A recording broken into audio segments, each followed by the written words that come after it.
Nakabili na po tayo ng ating bagong D2 SIM.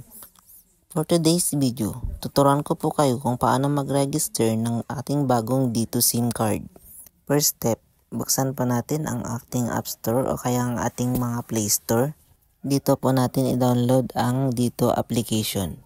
I-type po natin ang D2 sa ating mga search bar. I-download lang po at i-install sa ating mga cellphone.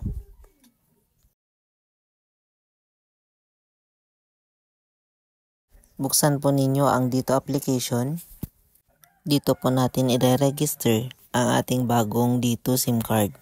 Dito rin po natin ma-access ang iba't ibang feature, mga promos, at dito din po natin ma-access ang ating mga data usage, mga call and text, at ating mga concern regarding sa network. Sa bandang gilid, makikita po natin ang register your D2 SIM card. Ito po ang pipindutin natin para mag-register ng ating bagong SIM card. Mamimili po tayo ng mga option dito. Register my D2 number, extend SIM validity, or track registration request. Since bago pa ang ating D2 SIM card, pipindutin lang po natin itong pinakaunang register my D2 number. Pagkatapos ay pindutin po natin ang proceed. Bago po natin pindutin ang start registration, kailangan po muna nating basahin ang mga important notes and guidelines regarding sa pagre-register ng ating mga bagong SIM card. Mahalagang basahin ito at intindihin ang mga content para makaiwas sa mga scam. Sa my guidelines naman po, meron pong 3 easy steps. Ang unang step, add your D2 mobile number and verify via OTP. Present your valid ID and selfie or other documentary requirements. At ang pangatlo, provide personal information. Dito sa sumunod na page, makikita po ang iba't ibang pagpipilian. Filipino individual, Filipino minor, foreigner with tourist visa, foreigner holding non-tourist visa, at judicial entity. Piliin lamang po ang Filipino individual pag tayo ay nasa wastong edad na. At dito sa sumunod na page, enter naman po natin ang ating bagong D2 mobile number. Sa ating bagong D2 mobile number, ite-text ang OTP na kakailanganin para ma-verify ang ating SIM registration.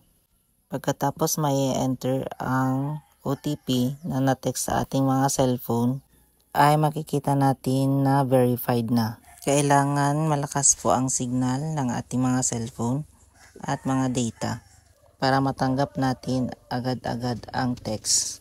At ayan na nga po, verified na po ang ating bagong D2 SIM card. Pindutin lamang po natin ang proceed. Ngayon naman, dito sa sumunod na page, kailangan nating ihanda ang mga valid ID natin na available.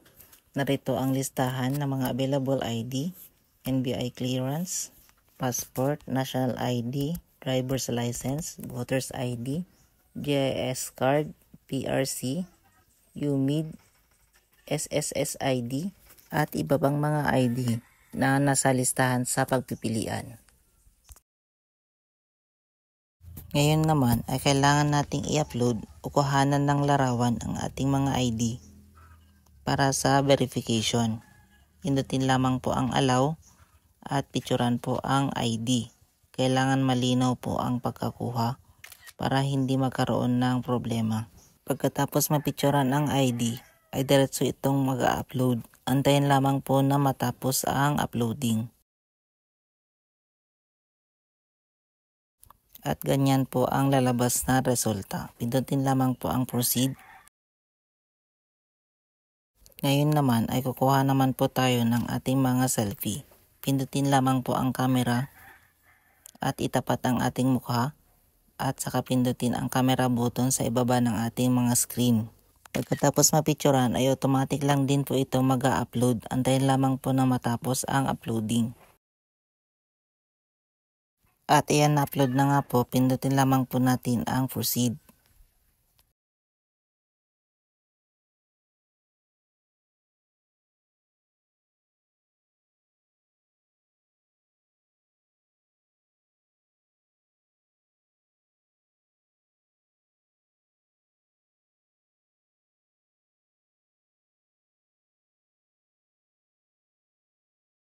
Makikita na po natin dito ang information ng ating mga ID.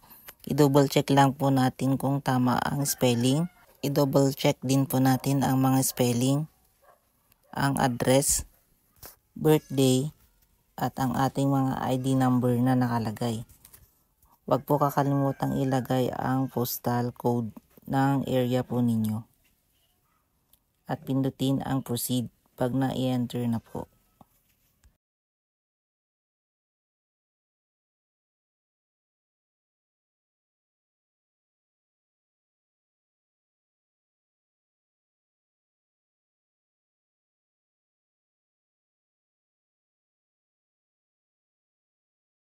Dito sa ibabang bahagi, makikita po natin ang dalawang box. Pindutin lamang po natin ito para magkaroon ng check at pindutin ang register.